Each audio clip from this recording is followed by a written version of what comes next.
Hello, Dr. Macon. This is Dennis Hickey coming at you for the final portfolio project from here at the beautiful West Campus, as you can see.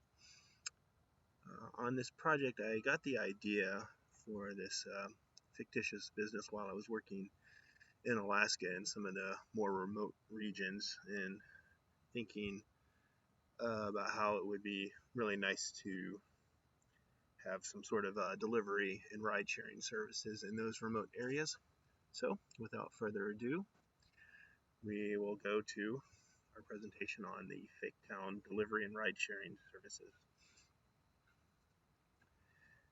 In this presentation, I will do the introduction as we have already done, talk about the preliminaries, our plans for getting started, the crux of the operation, and then some final notes.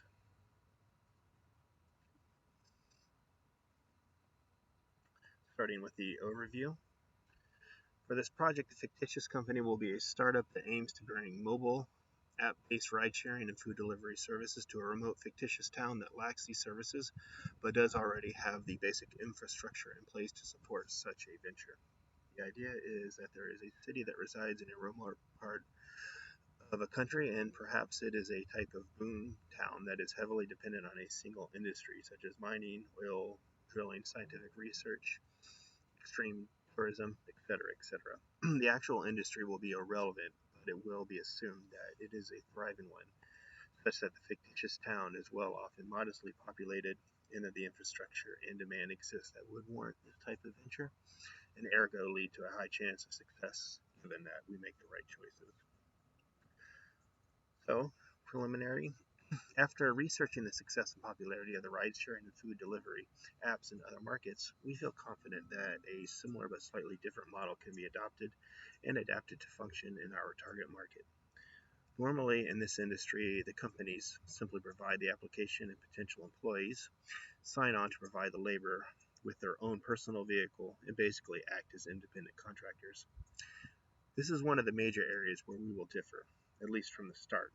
Our plan here is to initially provide all the infrastructure and equipment necessary and to hire employees directly into our company and then operate out of a centralized location.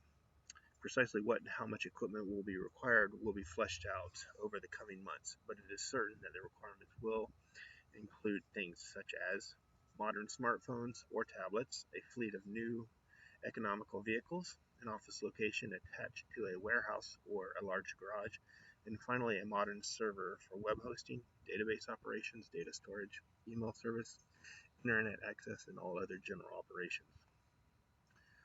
Once we get underway, the first step in our venture will be to do some reconnaissance locally to find a suitable site that is preferably centrally located to our operations area. In tandem to our office location search, we will also be conducting research with local officials to get an idea of certain aspects of operations that we will be facing. Among these are local laws pertaining to our business, licenses, permits, and fees that will be forthcoming, taxes and levies, the demographics of our area, and possible competition, and of course possible reaction and reception from the locals to our product. Once we have secured a feasible location and received all the necessary permits and licenses, we will then focus on securing necessary financing to back our ambitious venture. We anticipate that we can obtain the necessary funds through a small business loan from the local credit union, a series of investments from interested parties, and also from investment from our team members' own personal savings.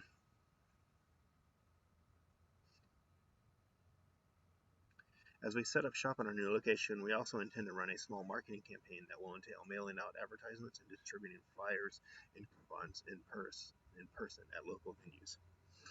As we prepare to go live, we anticipate having both an app and a website up and running to facilitate our business. The basic idea is that our users can create an account and then log on to request a pickup and then receive a ride to the destination of their choice. Or they can make an order for food provided by one of several local restaurants to be delivered to them by us. In theory, after logging in, the user will choose the type of service they want and then will be routed to the appropriate section on the server. At this point, they can and then select specific details of the service they desire, such as what food items they want or what destination they desire. After the client submits the details of the request, it will be processed by the server, logged into the database, and then forwarded to the mobile device of the next available driver who will take over the process from that point. If the request is for food delivery, the driver will phone in the order and then proceed to the location for pickup and subsequent delivery. If the request is for a ride, the driver will confirm the request and then proceed to map out the route prior to departure. In the early stages, we anticipate starting small and easing our way into the market. We believe that starting with a small skeleton crew of drivers and office personnel, plus a fleet of about 5 vehicles, should be sufficient in the beginning. Since the response will be difficult to predict, we will try to remain as flexible as possible and be prepared to quickly scale up our operations in the event of unanticipated high demand. In addition, we must acknowledge that there will likely arise the need to tweak and change some of the business processes and perhaps even automate some, such as the food ordering process. All of this will be addressed as they arise and will be documented in future reports. Please see below the spreadsheet which lists our preliminary budget and financial needs, along with the diagram of our business process design. So first, we'll show you down here we have a model of how we expect the business process to proceed.